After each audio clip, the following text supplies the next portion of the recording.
మరి సంస్కృత కావ్యాలు రాసిన స్త్రీలు ఉన్నారు, వాళ్ళ సంగతి ఏంటి, వాళ్ళు ఏం రాశారో కూడా మనకి తెలియదు.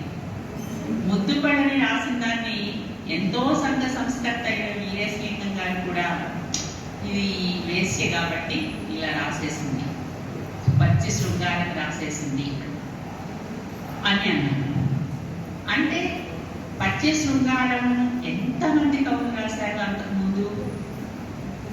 రాసిందంతా ముద్దుపడనికి ముందు రాసిన వాళ్ళందరూ పచ్చి శృంగారమే రాశారు. వాళ్ళెవ్వరూ కూడా సద్బ్రాహ్మణులు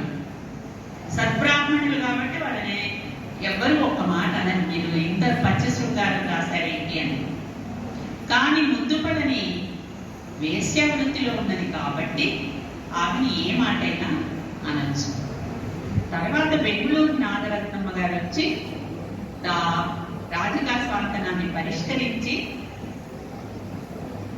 ఆవిడ పెట్టవలసినటువంటి వార్తలు వీరేశలింగం గారిని కూడా పెట్టేసి, అంటే ఆ రోజుల్లో ఆ మాటలు వీరేశలింగం గారిని అనాలి అంటే ఎంత ధైర్యం ఉండాలి.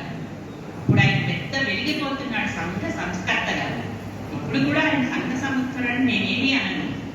ఈ విషయంలో ఆయన చూపు సంకుచితంగా ఉంది, ఇరుకుగా ఉంది.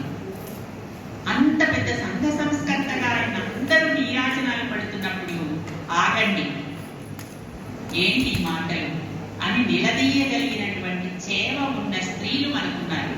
బెంగుళూరు నాగరత్నమ్మ వంటి వాళ్ళు. వాళ్ళ ధైర్యాన్ని మనం ముందుకు తీసుకెళ్ళాలి, వాళ్ళ ధైర్యాన్ని మనం మనలో నింపుకోవాలి.